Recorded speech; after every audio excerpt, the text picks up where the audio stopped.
السؤال ده وصلني لحته انا كنت عايز اقولها على فلداوي، بس الحمد لله ان اختص بها اخونا دكتور محمد جوده في بيطري بودكاست ان شاء الله. لان في الحلقه مع الدكتور محمد هنقول ازاي تنوع في مصدر دخلك، حته جنب القرين كده. حلو ده. 13 يوم واروح يومين، انا والبهايم والصحراء بس تمرض ولا تموت. صح. عدت دلوقتي الكتكوت اللي كان بيترمى النهارده ب 45 جنيه ب 50 جنيه، فاكرين؟ دكتور هو عامل زي شارلوك هولمز كده. عاوزين خريطة أو كتب أو كورسات نبدأ بيها من الصفر للاحتراف في مجال الدواجن. لذلك انا سر نجاحي مع المربين كده، انت ممكن تجيب، مش هقول لك تجيب فرخه كامله، انت ممكن تجيب اجنحه بروتين صح. ب 70 جنيه، كيلو كبد وقوانص رجلين يا ريس. رجلين ب 10 20 30 جنيه. عشان ضبياتي بس تمام؟ بحب الاقتصاد. ده ميه. هيك. السلام عليكم ورحمة الله وبركاته. أهلا بكم معنا في حلقة جديدة من بيطري بودكاست. في بيطري بودكاست بنقابل كل حلقة عالم من أعلام الطب البيطري وريادة الأعمال، بيكلمنا فيها عن رحلته والتحديات اللي واجهته، وبرضه بيجاوب عن أسئلة بتدور في عقولنا سواء كنا طلبة أو خريجين. وطول ما أنت بتتابع بيطري بودكاست فتأكد إن الخريطة في جيبك. سعدني وشرفني النهاردة أن يكون معايا جنرال الدواجن في مصر الدكتور حسام خفاجي. أهلا بحضرتك يا دكتور. حبيبي دكتور محمد، مبسوط اني معاك ووحشني بقالنا كتير ما شفناش بعض، بس طبعا القلوب زي ما بيقولوا كده بينها سلام، ومع بعض على طول على الفيس، بس مبسوط اني شفتك النهارده. والله انا اسعد واتشرفت بلقاء حضرتك يا دكتور.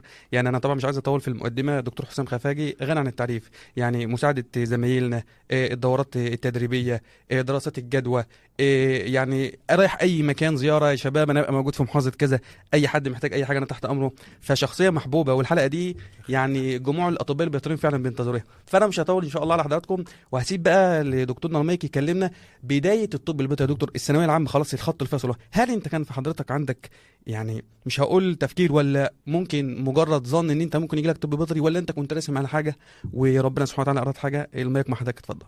اولا برحب بيك وبرحب بالزملاء في كل مكان في الجمهوريه. طبعا هبقى كذاب لو قلت لك الطب البيطري كان حلم، يعني هبقى انا راجل ايه زي ما بيقولوا كده بتدروش، ما بحبش الدروشه يعني في ايه، في حاجه غير الصدق يعني. انا كان المهمه الاولانيه بتاعتي ان انا اكون ضابط. تمام. فكان عيله والدتي كلهم من المنوفيه، وانت عارف طبعا المنايفه ما شاء الله. معظم المنايفه أحسن ضباط حبايبنا. بلد والدتي يعني. فكان الفكره ان ادخل كليه حربيه وكده، وكانت خلاص يعني خلصت والدنيا تمام وشبه في قبول يعني، وكان خالي مظبط لي الدنيا، وانت عارف برضو لازم حد يظبط لك الدنيا. بس الحاجه رفضت. تمام. فخلاص اللي هو ايه، انا مجموعي كنت جايب 96.3 من 10، فاكر الرقم كويس جدا. فكان خلاص يوم ما مش هيبقى فيه حاجه حربيه، يبقى فيه مثلا صيدله. وكان التظبيط كله على اساس ان انا ادخل صيدله وخلاص، انت بتعد نفسك 96.3 من 10 يعني. فالمهم وقفت على صيدله على درجه. حتى بابا بيهزر يقول لي يا ابني مش عارف ايه، مش كنت لو كنت حسنت خطك كنت خدتها. تمام. فجاء بعدها بقى ألسن، بقى انت بقى خلاص صيدله راحت، خلاص بقى انت في دماغك ايه، تربيه، لا ألسن، لا مش عارف ايه. يعني انا بقى خلاص اللي هو عاوز اي حاجه كويسه وخلاص وكان دماغي هتتجه لبيزنس تاني خالص، اللي هو بيزنس الملابس الجاهزه عندنا في المحله. طبعا انا محافظه الغربيه مدينه المحله الكبرى، فطبعا النسيج والغزل والملابس والحاجات. فقلت بقى اي بكالوريوس وخلاص، واطلع اشتغل مع والدي وفي الملابس الجاهزه وخلاص. تمام. لحد ما قابلت دكتور الله يرحمه، طبيب بيطري هو. فقال لي بص، انا بقى كنت ايه طالع من الثانويه العامه مش عاوز زي ما بيقولوا كده ايه اتهان، يعني اللي هو يا حاجه في المجال الطبي يا خلاص. فقال لا انت ممكن تدخل طب بيطري وتشتغل في شركات الادويه البشري. قلت حلو قوي، هتاخد عربيه ومش عارف ايه وبتاع والامور هتبقى احسن حاجه ومفيش فيها شقه، ومش شرط اللي انت بقى سوري يعني تعمل بلبشه لبقره وجاموسه. كنت كاره، بص كاره جدا اللارج، كارهه بشكل سبحان الله كله ميسر لما خلق له. كنت كاره جدا، وكان من ضمن الحاجات اللي كنتش يعني جت على بالي ان ادخل طب بيطري عشانها. وحتى في الرغبات والحاجات ديت لا طب بيطري ايه ومواشي ايه وبقر ايه وبتاع ايه. فالراجل ده قابلني قال لا، في مجالات كتيره في البيطري، انت شكلك وستايلك واسلوبك وعلاقاتك خش ادويه بشري، خش واطلع واشتغل في ادويه بشري. قلت بس عيش حياتي بقى الايه ال5 سنين بتوع الكليه.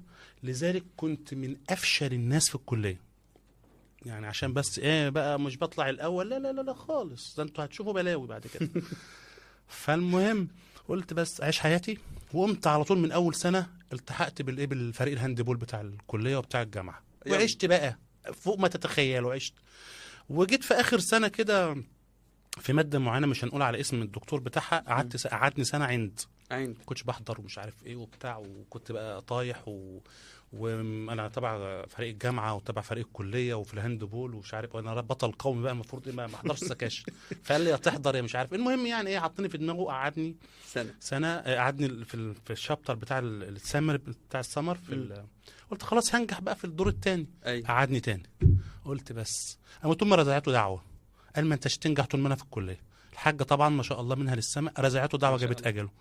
اتكل على الله. لذلك بحب المنصوره جدا، ودايما بنصح زمايلنا ما يخشوهاش. فيها بعض الدكاتره المحترمين طبعا، على راس الدكتور محمد جبر والناس حبايبنا المحترمه، ولكن في بعض القله اللي كانت بتزهق الطلبه. انا بصوا يا جماعه انا بتكلم بعفويه لان انتم متعودين معايا على كده. فانا اول نصيحه ما تعاندش دكتور، لان هو اقوى منك. دايما ما تقفش في معركه انت خسران فيها، او اللي قدامك امكانياته تفوق امكانياتك، فانت كده يعتبر بتقف قدام القطر. انا وقفت قدام القطر، ما نجانيش منه غير دعوه امي وربنا. يعني كان زماني لحد دلوقتي طالب طب بيطري لو كان هو لسه عايش. بس فخلاص، اللي هو انا بديكم مثال عليه ان انا يعتبر بادئ من الصفر علمي.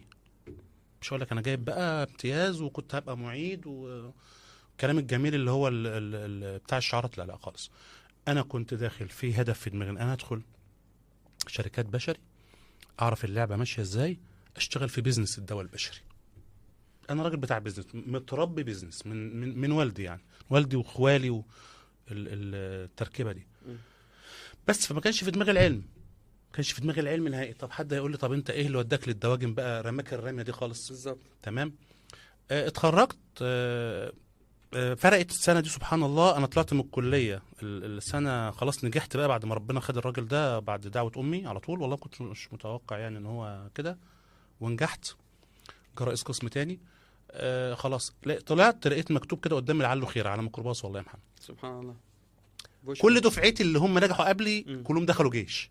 انا السنه دي ما دخلتش جيش، خدت اعفاء. فالسنه اللي انت قعدتها ربنا عوضها لك وطلعت منها. فيعتبر انا متعادل مع زمايلي فين؟ في السن دلوقتي. في السن ده. بس قلت خلاص ادور بقى على شركات ايه، شركات بشري. ومش في دماغي الفيلد خالص. لا رحت اتدربت في عياده ولا رحت في مزرعه ولا الكلام ده خالص. اشتغلت في شركه ما، شركه بشري على طول، ما فيش شهر ولا شهر ونص اشتغلت. لقيت كارير غير اللي في دماغي خالص. هنرجع نقول تاني كل ميسر لما خلق له. في ناس بتقبل كده بس انا ما قبلتش. اجي ادخل الاسيستنت، انتوا كتير كده ليه؟ استنوا للساعه 12، الدكتور عنده زحمه. لا ده انا هنلغي النهارده.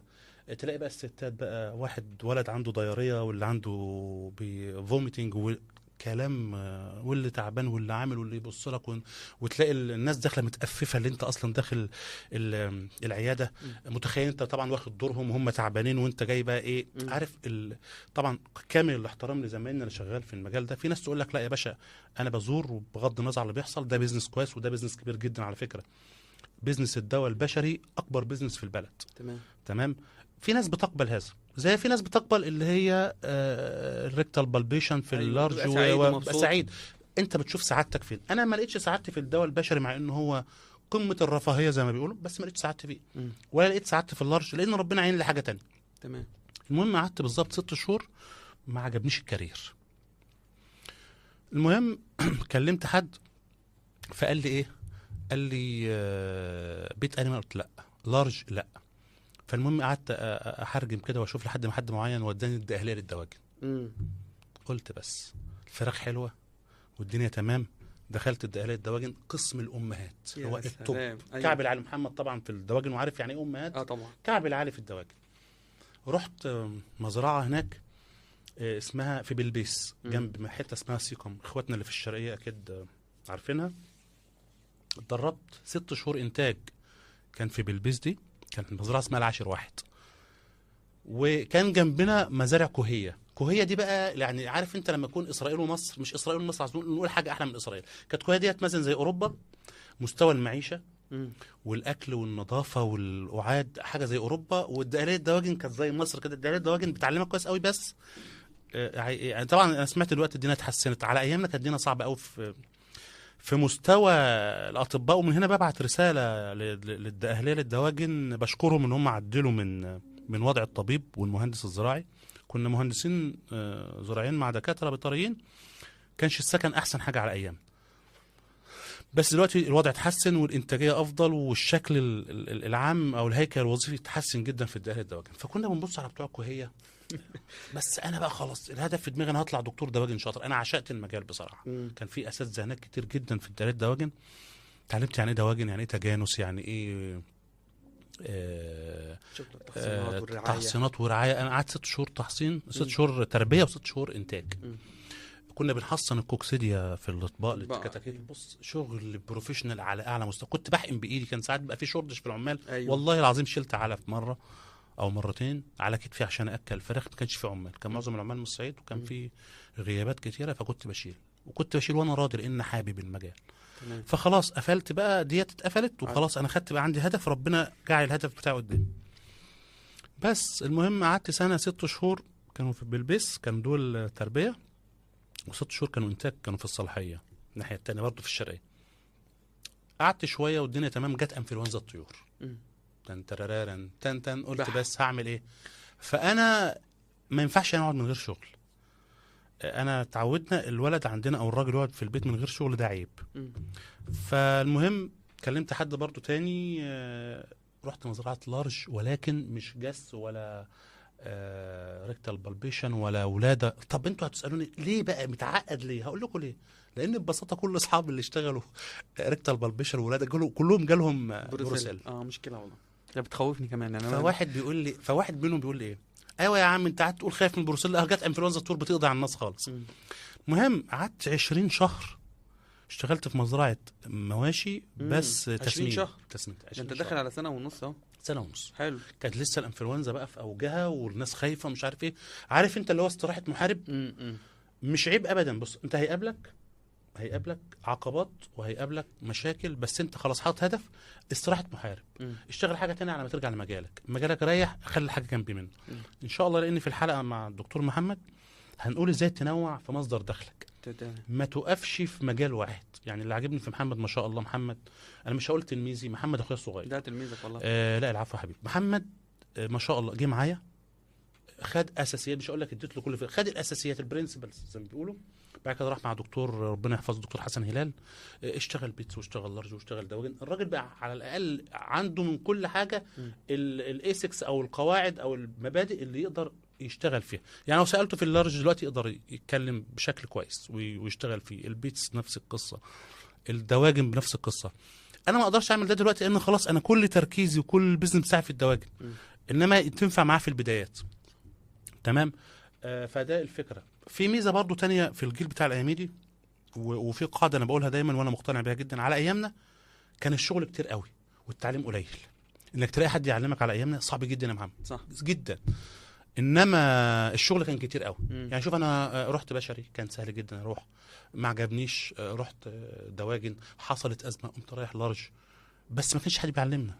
انت علم نفسك بنفسك. دلوقتي التعليم كتير جدا، 500,000 كورس على 500,000 حد يعلمك، وناس مخلصة يعني نحسبهم كذلك. يعني كل الناس الأفاضل اللي موجودين زمايلنا بخصهم، بس يعني مش عايز انسى حد، دكتور حسن هلال، دكتور حبيبنا أستاذنا دكتور محي إسماعيل، ناس كتيرة جدا زمايلنا بتعلم بإخلاص يعني.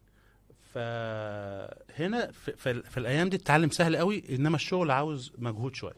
تمام. بس فقعدت 20 شهر. ايوه مع حضرتك. قعدت 20 شهر وابتدت الدواجن تنتعش. حلو. انا قلبي وعقلي مع الدواجن.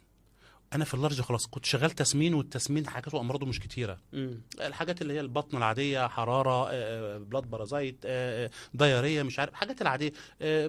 بتوزن كل 15 يوم او كل 20 يوم، تدي الجرعه بتاعه الديدان الاوليه ايفوماك مع ليفاميزول، مع كان تركيبه كده بنديها في الاول، واستقبال عجول ازاي، وبتحط التركيبه بتاعتك بتاعه العلف. مفيش جديد. حسيت بملل فظيع. كنت انا والبهايم والصحراء كانت في حته جنب الأورين كده. حلو. 13 يوم واروح يومين. انا والبهايم والصحراء بس علاقتي بالعالم انقطعت. فانت حاجه مش حاببها، انت متخيل، انت عارف اكنك في جوانتانامو بالظبط. مم. بوابه المزرعه اتقفل عليك. مم. وطبعا انا ما بحبش الشتاء، بس حبيته بعد ما شفنا الصيف اللي فات ده. مم. تخيل مطره وشتاء وكآبه وغيامه ومزرعه مقفوله عليك، وانت والبهايم والصحراء بس، والعمال طبعا مع نفسهم، وانت لوحدك وحيدا فريدا. مم. كنت انا الوحيد، الدكتور معايا 500 عجل مسؤول عنهم. تمام. مسؤوليه كبيره. طبعا. بس انت خلاص، انا اللي انا عايزه من اللارج خدته، اللي هو شغل البطن. انا عمري في حياتي ما همد ايدي في ريكتال بتاع بالبيشن، بالبيشن، ولا هولد ولا لو عملت. فخلاص انا بقيت هنا مم. وبراقب مجالي بقى الدنيا في ايه. كان في الاول خالص كان من كتر بعض الشركات في الادويه البيطري يقول لك احنا مش لاقيين مرتبات ايام انفلونزا الطيور. مم. كان والله حد اعرفه زميلي يعني كان بياخد مرتبه فراخ مجمده. فراخ خلاص بقت تترمى، هو ياخد يقول له بيع وخد مرتبك. كان مم. في بص ركود رهيب. عشان كده لما كان بيحصل ازمه العلف الاخيره كان يقول لك ايه، ضاعت صناعه الدواجن، صناعه الدواجن ماتت، ما عدناش نلاقي ناكل، ارحمنا يا رب. اقول لهم يا جماعه تمرض ولا تموت. صح. عدت دلوقتي الكتكوت اللي كان بيترمى النهارده ب 45 جنيه و50 جنيه، فاكرين؟ مم. اقول لكم يا جماعه ما تخافوش النهارده. هجوم رهيب يا محمد على الكتاكيت. صح. الكتكوت هيزيد ليه؟ طلب الاهالي النهارده ما شاء الله شغالين، المزارع، الشركات الشركات نفسها الكبيرة. كبيره. فالنهارده يا جماعه صناعه الدواجن صناعه ضخمه وامن قومي. تمام. الفكره في انك تطور نفسك فيها، قلل نفقاتك فيها، اشتغل بطريقه كويسه فيها، تكسب كويس جدا. مفيش فراخ بتخسر. انا بقولها لك، هو بتحدى اي حد بتربي في بيتك في بطاريات تحت اي بند، لو النافق بتاعك في الطبيعي عمرك ما تخسر، حتى لو السعر نزل. حتى لو السعر نزل. تمام. تمام. ده نصيحه، انا بتكلم عن تربيه البيوت. ايوه. تربيه المزارع ليها سيستم تاني سيستم تاني خالص. تمام. بس بعد كده خلاص بقيت اراقب من بعيد لبعيد، وهوب الدنيا ايه ظبطت في الدواجن. كل الناس اللي دخلت في الدواجن طبعا خدوا القاعده دي. يوم ما بيحصل ازمه، بيحصل شورتج، بعد الشورتج بتلاقي انفراجه كبيره جدا. ده حقيقي. تلاقي بعدها بقى الناس بقت فتحت الخير على بتوع الفراخ. احسن اسال كل الناس القدام وزمايلنا القدام اللي في الدواجن، هيقول لك ايه احسن فتره في الدواجن بعد انفلونزا الطيور على طول. اللي انت عايش بقى. انت عايش خلاص، السوق عطشان. احنا يا جماعه سوق كبير جدا، احنا النهارده 120 مليون وداخلين على 130. انت متخيل انت محتاج كل يوم مش اقل من 7 8 مليون فرخه. مم. انت متخيل يا محمد 7 أيوة. 8 مليون فرخه كل يوم، او 10 مليون فرخه كل يوم. مم. ومطاعم حفلات وبيوت وافراح وكل حاجه. فالنهارده صناعه ضخمه، صناعه جباره. لازم ان انت تكون ليك خصوصا الاطباء البيطريين ليك دور ليك مؤثر ليك طول مؤثر، ويبقى انت نصيب الاسد. وبتربح. انت اللعبه كلها عندك. مم. العلف بتعرف تركبه، الدواء بتاعك، الرعايه خلاص مش حوار. النهارده العنابر المغلقه والشفاطات والخلايا والدنيا بقت تمام. اوصل بس لنافق طبيعي، وانا بفضل الله يعني اضمن ليك الضمن ربنا سبحانه وتعالى، مفيش خساره. بعد ما وصلنا يا دكتور، يعني ده الوضع الحالي بقى ان حضرتك اللي حصل بقى بعدها ما انا عايز القصه اللي كلها. حصل بعدها، انا جيت بعدها بقى قلت انا عايز ارجع تاني. فالمهم رحت. طب انا في الدواجن يعتبر علم من اعلام الدواجن في مصر. هروح لمين؟ جالي بقى شركات كبيره برضو، بس انا ايه كتعليم خدت اللي انا عايزه. حلو. فحبيت اخش في قصه الاشراف. فكان بيزورني دكاتره في الدواء البيطري، يعني بتتابع شركات دواء بيطري. فاقول بقول لك يا دكتور حسام، انت كده خدت اللي انت عايزه من الدواجن، احنا محتاجين. وكان حد مدير شركه كبيره يعني شركه ادويه كبيره، قال لي احنا محتاجين العقليه ديت بالخلفيه العلميه اللي عندك يوزع دواء. يوزع دواء. قلت له لا انا ما بحبش اوزع دواء. اياميها قال لي يعني، قلت له انا عايز ابقى مركز علمي او مستشار علمي عندكم. مزرعه فيها مشكله اروح اتعامل؟ لا، كانت الفكره في ايه؟ الشركه ديت شركه رائده في صناعه الادويه. في صناعه الادويه، شركه قديمه. هي كانت طالعه من شركه قديمه. تمام. كانت اسمها شركه كيروفيست. عارف كيروفيست كان طالعه من امون. هي ما زالت اللي هي القائمه دكتور اشرف محروس ده صديق شخص ليا، وهو يعتبر مربيني. فكان بيعمل حاجه روعه. الراجل ده عبقري. هو كان طبعا هو واخد بنت الدكتور ثروت باسيلي، وكان في امون، وبعد كده عمل فرع اللي هو كيروفيست خاص بيه. فاللي يعتبر اللي معلمني الشغل الصح دكتور اشرف محروس، وكان مدير الشركه كان دكتور اسمه امير شاكر.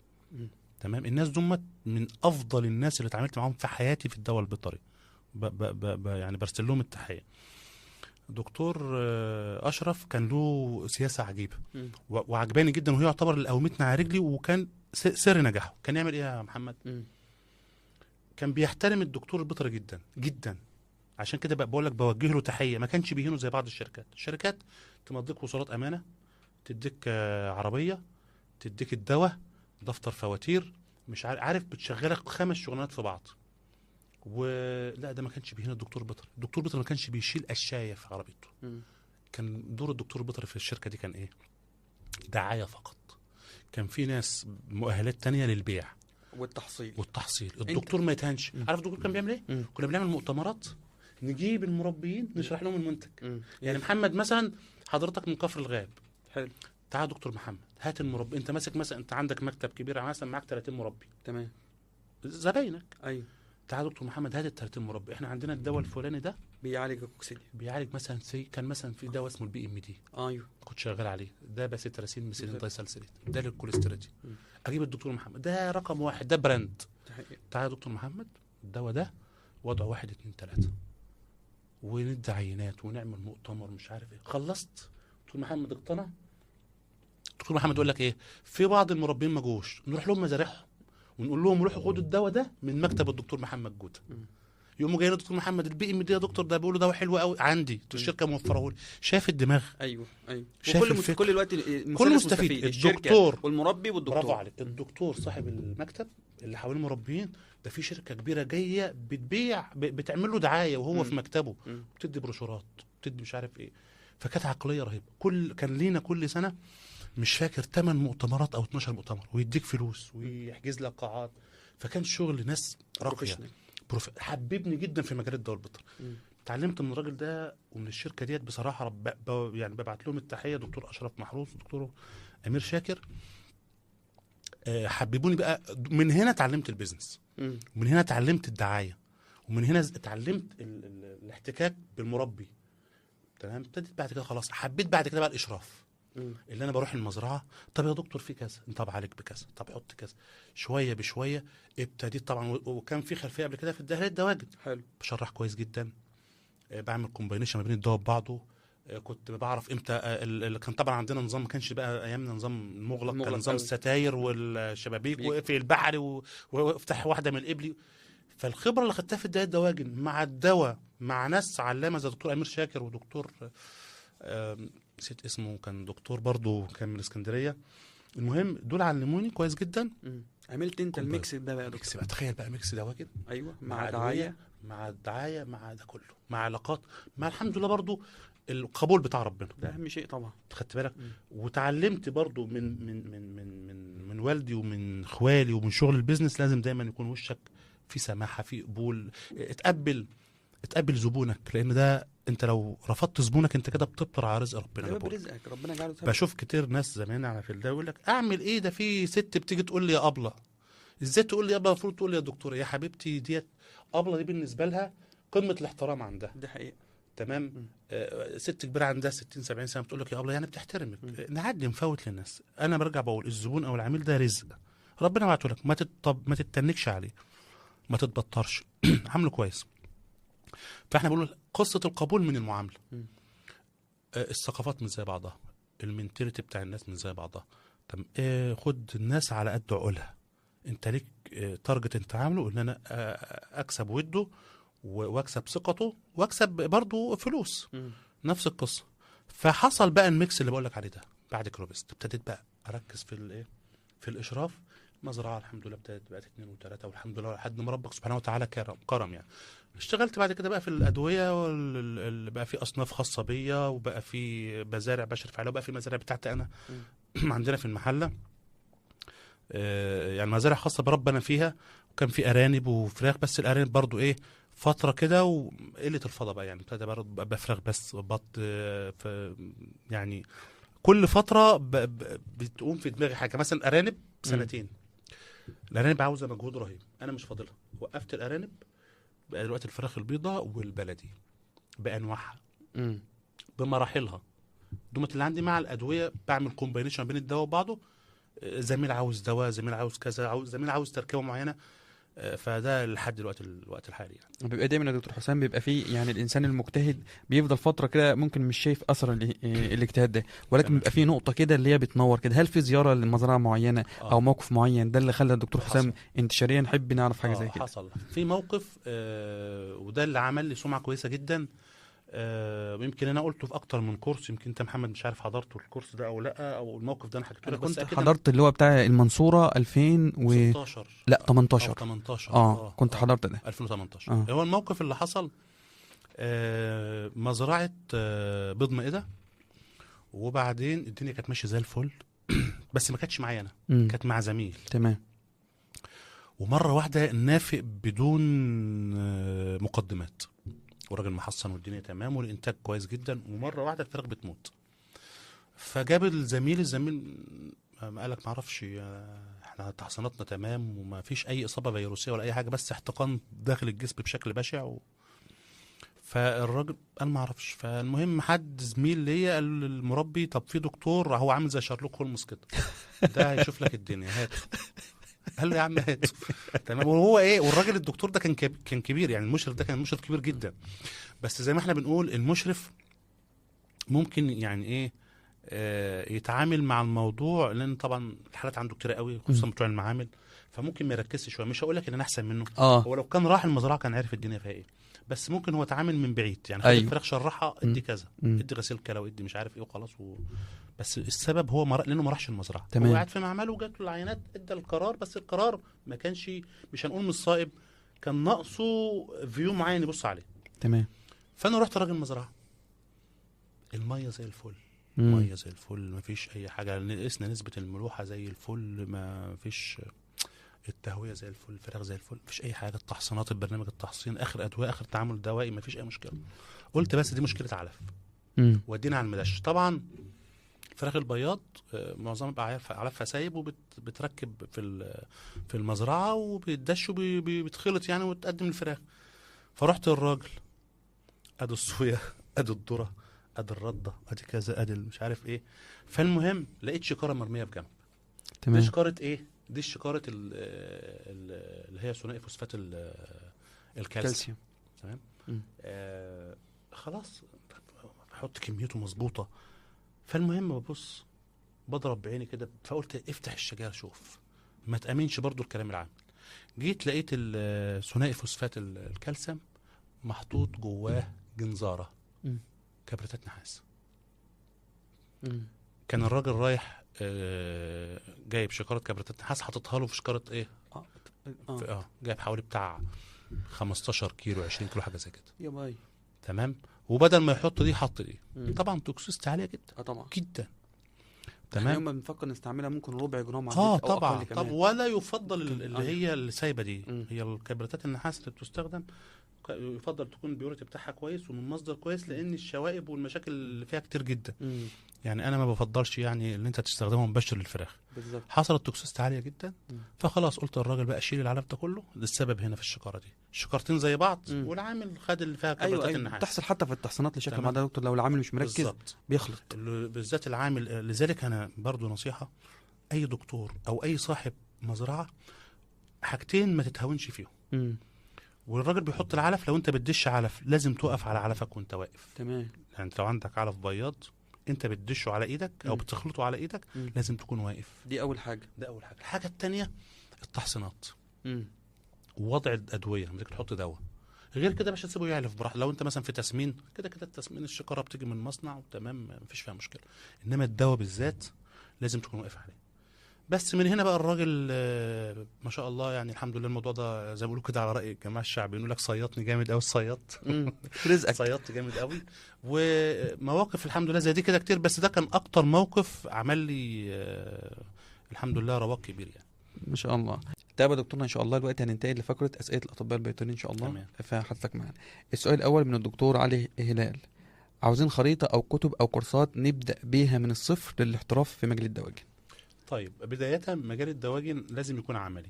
تمام. بس طبعا حد هيقول لي يا دكتور مش كل الناس بتدرب. تمام. اولا لازم تجتهد في انك تشتغل بايدك في الدواجن، بس على الاقل المبادئ الاولانيه في كل بوستات الزملاء، مش هقول لك حسام خفاجي لوحده، مم. على فلداوي وفلداوي بولتر وفلداوي رابط وكل الجروبات البيطري. زي ما بيقولوا كده ايه، الدواجن قتلت بحثا. كل مرض وكل بوينت موجوده في الدواجن قتلت بحثا. انت هتمسك مثلا واحد زي دكتور حسام خفاجي، خش على فلداوي اي بص ليه واعمل متابعه، هيجيب لك من اول ما انا بدات في فلداوي من 2015 ده تقريبا. حقيقة ان شاء الله. تمام. مم. بنزل بوستات، يعني دلوقتي بتتكلم في 9 سنين، داخلين في السنه العاشره، يعني في 25 10 سنين. مم. اتكلمنا في النيوكاسل والانفلونزا والأرانب والتربيه والارانب، كل خش يا باشا، خد لك شهرين مع الدكتور حسام والبثوث خفاجي. المباشره بتاعت حضرتك ما شاء الله. وفيديوهات مباشره ولايفات، وفي بعض الكورسات كنا بننزلها مجانا على الجروب، على فلداوي رابط وفلداوي العام وفلداوي بولتري مع الزملاء دكتور احمد يوسف ودكتور يوسف الدسوقي، ومعنا فلداوي برضه فلداوي العام معنا دكتور عمرو بدر، دكتور هيثم، في افاضل كتير جدا. ده حقيقة. تمام. فانت خد زمايلك هيشرح لك ابسط من الكتب. تمام. بعد كده بقى في كتب شعبيه اللي هي بتاعت الفيلد، زي مثلا دكتور اسمه عزت قرني، ده اول ما ابتديت بيه في لما كنت طبعا كنت شغال في الامهات، بس ما كنتش اعرف التسمين قوي، فابتديت بقى ايه، انت خلاص خدت المبادئ كلها في الامهات والحاجات الصعبه، عايز اشوف شويه في التسمين. فكان له كتاب حلو قوي اسمه بدارة التسمين، خبرات حقليه في بدارة التسمين. ايوه موجود، دكتور عزت قرن، كتاب ممتاز جدا. صحيح. تمام. كتاب دكتور سامي علام امراض الدواجن وعلاجها قديم جدا، فمش مش ابديت انما دكتور عزت قرني يعتبر ايه، ابديت شويه للايام دي، وحصل برضو تحديث للطبعات بتاعه الكتاب. غير كده ما انصحكش اللي انت ايه تكتفي بده، بس لازم تروح عند اي عياده بتاعت اي زميل واقعد معاه ان شاء الله رب من غير اجر. قول له باشا انا هقفلك في العياده، وكده كده هو هيستحي ان هو ما يديكش فلوس. يا اخي لو 1000 جنيه في الشهر، لو 1000 ونص، انت فاضي، خصوصا لو انت خريج. أيوة. او خصوصا لو انت في اخر سنه او سنتين، انت مش عايز فلوس، انت عاوز تتعلم. اقعد وشوف التعامل مع الناس، شرح، ممكن ياخدك زياره المزرعه، ممكن يجي لك حالات وتشرح، هتتعلم شويه بشويه. اتخرجت قدم في اي شركه من شركات الدواجن، الدقهليه للدواجن، امات، الوادي، قيصر ايه، عبد السلام حجازي مع حفظ الالقاب، كل الناس ديت، وانزل واتبهدل. انا بقول لك انا كنت بشيل علف على كتفي، بقول لك انا قعدت في وسط الفراخ برضو. كان على فكره الدقهليه الدواجن ما كانتش برضو يومين واروح، كانت برضو 10 12 يوم واروح برضو. فانت عشان توصل لازم تتعب، لازم تقرا الاول، ولازم تتدرب تحت ايد دكتور. ما ينفعش تبقى لوحدك. اقف معاه في عياده، روح شركه دواجن، قدم، صعب تقدم في دواجن وما اتقبلتش عند اي زميل جنب منك. طب سهله، ما انا ممكن يا دكتور لوحدي كده انزل اتعلم في المزارع واخد خبره. في ناس بتقول كده مش لاقي فرصه فيجرأ ويخش. طيب ده مش فلوس ناس. انت النهارده زي ما احنا كنا عارفين التكلفه بقت عاليه جدا. صح. وسط النهارده ال1000 بيخشوا له من 120 ل 140 الف. يعني لو في مزرعه 10000 انت بتتكلم داخل في 1.5 مليون بالظبط. هتلعب في 1.5 مليون عند ناس. وعلى فكره اللي هيجيبك مش ابو 2000 وابو 3، هيجيبك ابو 40000 ابو 50000. فانت ممكن تلبس اسود، غير سمعتك بعد كده انت ممكن اصلا تتقفل. قفلت المجال. قفلته عليه. ده ممكن يقعدك في قعده. صح. وشايلك ومش ايوه صح. ممكن بقى لو ابوك عنده حته ارض تبيعها له، وتبقى معلومه اصلا يعني ان ما ينفعش تحط كذا في مرض كذا. بس لسه في زميل والله يعني سبحان الله انا افتكرت قسما بالله هذا حصل من اسبوع بالظبط يا محمد. زميل من جنب كيرنس، تمام، بيرن عليا بيقول لي احنا عندنا مزرعه فيها 40000 كان بيمسكها حد وسابها، وانا وزميلي احنا في 5 أو في 4 وعايزنا نمسكها. قلت له اوعى، لو انت تحت اشراف دكتور روح، هو المسؤول. انتوا تقفوا بقى، حط دواء كذا، حط جرعه كذا. ممكن العمال هناك مش متعلمين او مش فاهمين، انت اسمك دكتور، انت هو ماشي. انما لو انت هو هتشيل المسؤوليه اوعى. قال انا بقول له كده برضه صح. بس هو بيشجعني لا دي فلوس ناس، دي امانه. تمام. هل انت هيجي لك قلب؟ يعني انا بس عايز يعني حط دي زي دي. والدك، بقول لك والدك اهو، او مامتك، امك اللي هي اعز الناس عندك، هتعمل عمليه بسيطه خالص، ولتكن الزايده مفيش اسهل منها، تافهه. انت هتقبل على والدتك ان طالب في 6 طب ولا في 5 طب يعملها لوالدتك؟ لا طبعا والله. لو ايه ما خش اتعلم فيها بقى، مش مشكله. خدت بالك؟ فنفس القصه دي امانه، لو انت مش قدها ما تخشش. تمام. بس دكتورة جهاد، ازاي ابقى اغنى اغنياء العالم من الدواجن في 3 ايام؟ انا حتى رديت عليها يوميها، قلت لها في 3 ايام حبه قليلين شويه. بص يا جماعه، انا لسه كنت بتكلم قبل الحلقه مع الدكتور محمد، بقول له الفكره كلها اللي انت ما تبقاش شغلك زي ما بيقولوا كده ايه، اعتيادي. لازم تفكر بره الصندوق. عاوز تكسب في الدواجن، اعتبر نفسك رجل اعمال من 0 جنيه. تمام؟ يعني من 0 جنيه، يعني إيه؟ انا النهارده طالع من الكليه ابيض، عاوز اجمع ثروه. الثروه دي هستثمرها في الدواجن. يبقى اول حاجه اعمل ايه؟ هشتغل في الدواجن، هشتغل عند حد، مش هنقول هشتغل عند حد، هنقول هشتغل مع حد، تمام. مع دكتور زميلي او مع شركه دواجن. خدت الخبره وخدت مرتب. المرتب اللي هطلع ده هيطلع منه ده قدامي حاجه من الاتنين: يستهلكه، يستثمروا. يستثمره. تمام؟ انا في كورساتي، ومحمد كان شاهد، دايما بقول للناس اول ما تاخد الكورس بتاعي روح افتح عياده، ده حقيقة. وابتدي منها، وابتدي من العياده ديت. يعني مثلا لازم تحوش من فلوسك. ان شاء الله يا رب لو جالك 1000 جنيه في الشهر، حوش اي 1000 جنيه يا دكتور. ده ما يكفيش 10 ايام ولا يكفي يومين، ولا زي انت بطولك. انت النهارده مفيش اسره. انا بتكلم طبعا على زمايلنا الخريجين. ايوه، اللي بيدور عايز اللي لسه خريج، اللي هو ما عليهوش مسؤوليه. ما هو انا برضو مش عايش مش هقول لك منعزل واحد عنك واحد يعني. متجوز وعنده 3 عيال ولا 4 عيال ويقول لك لا. طبعا انا بتكلم في واحد عاوز يبدا في الدواجن ولسه متخرج. ابتدي اعمل راس مال، عياده، خد فلوسها. ممكن وانت مع العياده روح اشتغل في شركه بشري او شركه بيطري. اللي يطلع من العياده خش بيه في جمعيه. اللي يطلع من الشركه البشري او البيطري استهلك منه شويه برضو، عين جزء. المهم في الاخر اعمل لك اي مبلغ واشتغل بقى. فراخ خف، فراخ تسمين، دواء وزعه. اعمل اللي انت عاوز تعمله، وبرضه في مجال الدواجن. تمام. تمام. تمام. بعد ما عملت راس المال بتاعك، ابتدي بقى انت شاطر في ايه. مم. انا كحسام مثلا بحب جدا فراخ البيضه، بحب جدا فراخ البلد، دمت والارانب. بس كل استثماراتي في دول ودواهم. مم. تمام. ودواهم. مم. حته الدواء ديت، يمكن انا حتى النهارده امبارح يا رب كنت منزل بوست على فلداوي بتكلم، كان في زميله منزله بانر تقول احط الاسعار ولا لا، ويمكن شرحت ايوه الفكره. ايوه ما تعرفش سعرك لحد، لان ده سلاح بتديني منافسك. ممكن. دكتور محمد معلق الاسعار، الراجل البراميديك اللي جنب دكتور محمد ومتضايق ومتغاظ من دكتور محمد، ومش عارف يجي لي سكه، هيعمل ايه؟ هينزل عنه. بس دكتور محمد مكتوب كاتب الابيض ب 40، انا ببيع ب 38. هيخسر ال 2 جنيه دول عشان يطفي زبائن الدكتور محمد. حلو. وابتدي اقعدهم في دواء.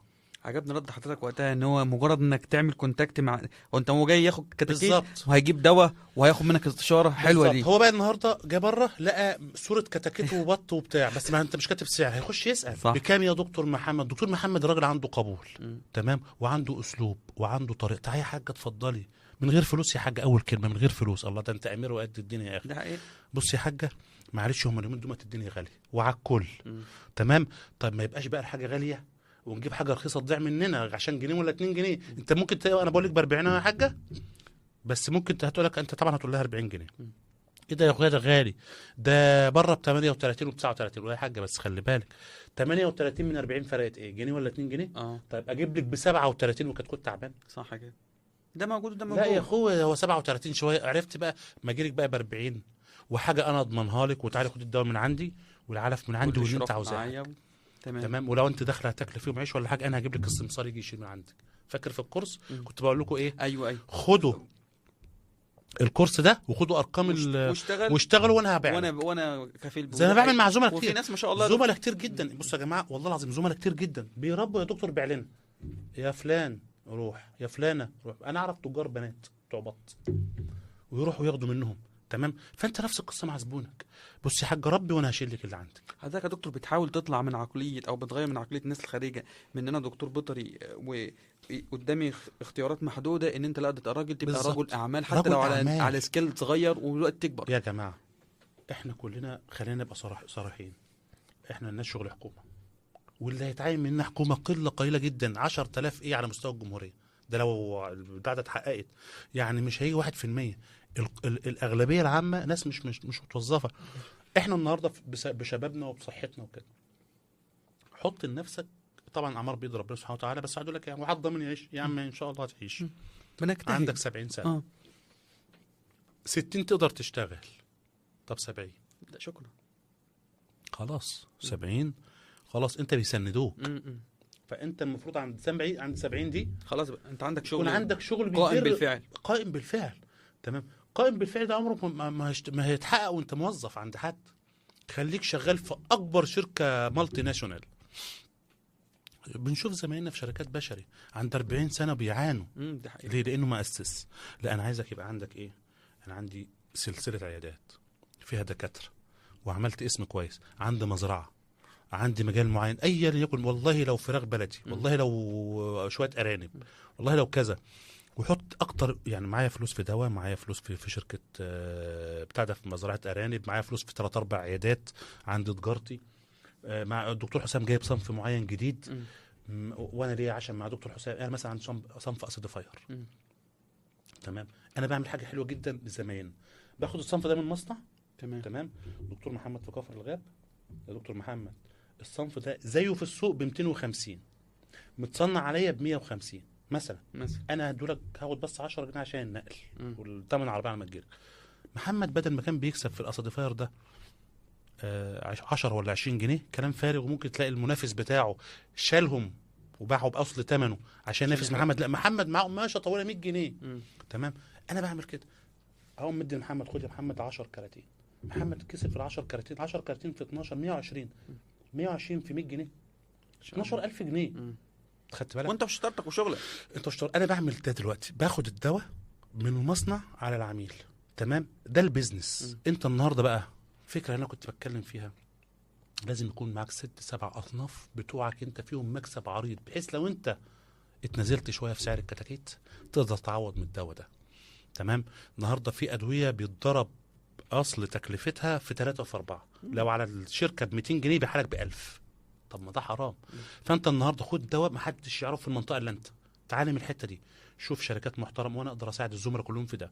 انا النهارده كل اصناف المضاد السموم، رافع المناعه، مضاد الاسيتيفايرات، عامل حاجه زيت سمك مجنن الدنيا دلوقتي، كل الزملاء ما شاء الله الحمد لله بشكرنا عليه. انا عملت انا النهارده عاوز كل دكتور بيطري يبقى بيزنس في مكانه. تمام. والدواء ده لا يخرج الا للاطباء البيطريين فقط. تمام. خد دواك وتميز بيه في المنطقه واشتغل. ممكن واحد يقول لك ايه، طب ما هو الزبون عاوز البراند، اديله البراند لو هو جه طلبه مكتوب له فورجيت. انما القطاع اللي في المكسب ده كله خد ده يبقى معاك. ممكن واحد بيثق فيك يقول لك انا عاوز مضاد سموم يكون سعره هادي. انا النهارده مضاد السموم اللي عندي ما بيزيدش عن 250 جنيه، في حين نفس التركيبه دي اللي عندي زيها بره ب 600 وب 400 وب 500، فرق 200 جنيه. عندي حاجه جروس بروموتنج، حاجه منشط نمو رهيب، خماير واحماض امينيه وحديد ومجموعه به كامله، اللي زيه في السوق ب 950، معايا ب 350 سعر التصنيع. انت معكش، انت فاكر شايف عارف الفرق قد ايه يا محمد؟ 350 ل 900 قد ايه؟ يا 950 500 جنيه. طب لما مربي يروح يجيب الصنف ده ب 950 ويجيب صنف زيه ونفس النتيجه ويمكن افضل، هتديله ب 400، تديله ب 500، انت كسبان 200 جنيه. لو اديت له حتى ب 600 كسبان 300 جنيه، وهو مرض انت موفر له 350 جنيه بالظبط. لذلك انا سر نجاحي مع المربين كده. ايوه. تلاقي بره الناس تكلف كتكوتها 12 و15 و20، تلاقي عندي مثلا 8 9 واحسن نتائج رهيبه. بالظبط، والا ما كانش هيكمل ويقتنع اصلا. بالظبط. انا مشكلتي القويه مع المربي انا ما بحبش دواء كتير. لا سبحان الله، انا واخد نفس المدرسه بتاعتك دي على فكره. ما بحبش دواء كتير. انا كل شغلي اسيديفايرات، ظبط البي اتش، ظبط المعوي، تنفسي كويس قوي، رعايتك وشويه التحصينات المهمه. شكرا. والدواء عند اللزوم. تمام. صدقني والله العظيم لو الرعايه تمام، الله ينور، لو الرعايه تمام الدنيا تمشي. انا في بيتي انا فراخ اللي بربيها في بيتي، يمكن انا صورتها فراخ وسمان، صورته في بيتي اخر 10 15 يوم بشتغل باعشاب. انا كاره للدواء والمضادات الحيويه جدا. انا كل شغل ايه؟ هيربلز، خماير، اسيدز. في سؤال على لينكد ان بخصوص موضوع الاعشاب ده، كان بيقول ايه افضل الاعشاب المضافه او كده، او هل في منتجات حضرتك مثلا؟ كل المنتجات اللي انا شغال بيها، انا بروح المصنع يا محمد، بقول له بعد اذنك، معظم اللي قابلني لما باجي افتح في الفراخ الليفر متبهدل والكدني كذلك. الله ينور. تمام. فاكتر حاجه للليفر تظبطه، وكل الناس اللي بتصنع دواء عارفه، وكل الايه الهيربل سيلينيوم وغيره، والكارنيتين، الميسيونين نفسه بيظبط الكبد، السوربيتول، كل الحاجات ديت. فانا بروح المصنع، بعد اذنك زود لي السلمارين، زود لي حاجه اسمها السيناره، زودني ال كارنيتين، زود لي كذا. اجي ادي هيربل، اجي مثلا في الغسيل ومنشط الكبد، غسيل الكلوي، حاجه اسمها الحلفبار. الحلفبار ده رهيب في خلاصه الحلفبار، اقول له زود لي حلفبار. العرقسوس رهيب جدا بالاضافه للكيميكالز، يعني مش هقول لك ايوه يعني مثلا كيميكالز ايه اللي بيغسل الكلى؟ الامونيوم كلورايد، البوتاسيوم ستريت، مش عارف ده كله بيغسل، بس ده كيميكالز.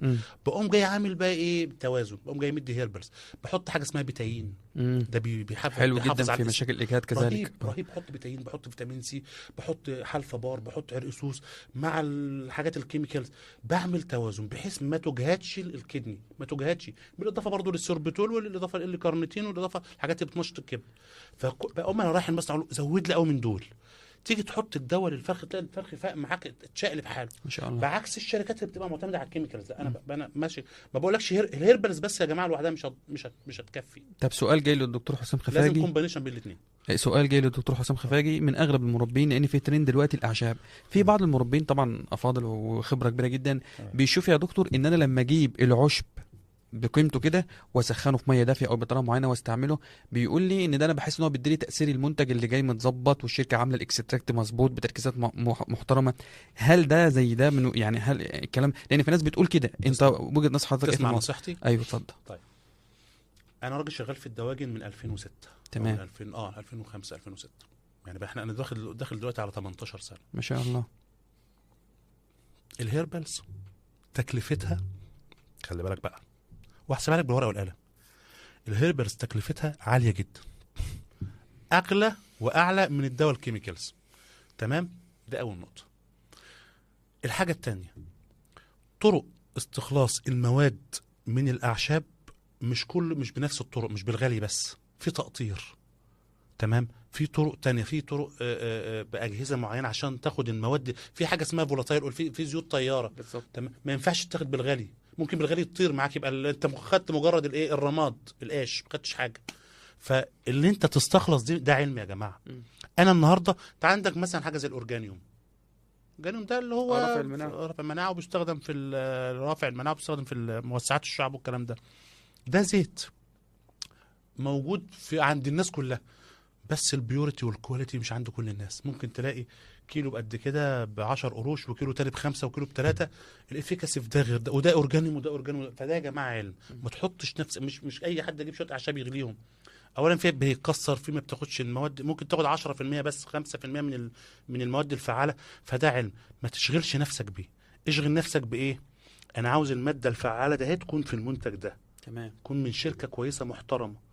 تمام، انا عاوز كارنيتين، انا عاوز اورجانيوم، انا عاوز كابسيكم اويل. كابسيكم اويل رهيب جدا في رفع المناعه. تمام. ده عباره عن زيت شطه او مستخلص الشطه او الكلام ده. هل هقدر اجيب شطه واقوم غاليها؟ عمرها ما توصل بنفس الافيكاسي، ممكن يعمل تقرحات جوه ويعمل مشاكل. هو ده علم، الناس بتستخلص الحاجات بطرق معينه، والمصانع والشركات بتعملها بطريقه معينه. ما تشغلش نفسك بيها. انا لا اشغل نفسه بايه؟ المصدر اللي المنتج ده اللي جواه ده مظبوط ولا لا، بالظبط، وتركيزه ايه. تمام. تمام. انت النهارده برضو ناس يقول لك ايه، حط على العلف شطه، وحط على العلف جنزبيل، وحط على العلف توم، وحط على العلف حبه البركه، وحط على العلف ينسون نجمي، وحط على العلف 7 8 اصناف. طب تعالى نحسبها عشان ارجع لكلمتي الاولى، ان الاعشاب بتكلف. في بعض الاعشاب الكيلو فيها بيعدي 300 400 جنيه. صح يا عم محمد؟ ايوه. وفي اعشاب ب100، وفي اعشاب ب50، وفي اعشاب ب500. طيب هنقول متوسط 200. حلو. تمام، ما بين ال400 وال100 ولا ال100، هنقول متوسط الاعشاب 200. يعني انت بتتكلم في 5 اعشاب. 5 اعشاب. تمام، عشان العشب يجيب معاك نتيجه، خلي بالك على الطن مش اقل من 5 كيلو. صح ولا غلط؟ من 3 ل 5 كيلو على الطن. أيوة. طن، بتتكلم في طن. طيب يعني انا عندي 5 اعشاب. طيب كل عشب في 200، يعني كام؟ 1000 جنيه في 5 اعشاب ب 5000. 5000 على الطن.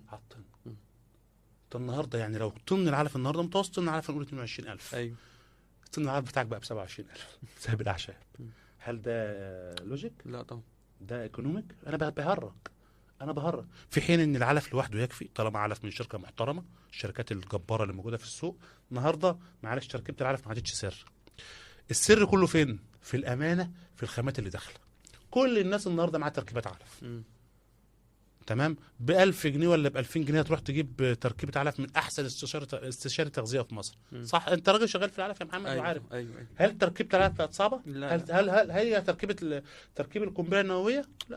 الفكره في الخامه اللي داخله بقى. برافو عليك، الامانه. محمد شغال في مصنع محترم، بيراعي ربنا في الذره، ما بيجيب اللي بيجيبه مش ذره في بتاع ده سموم فطريه، بيراعي ربنا في الصويا، ما بيجيبش كانسة صويا، ولا بيجيب القشر بتاع الصويا، ولا قلاحه القوالح اللي بتتعمل معموله ديت مغشوشه وبتتفرم.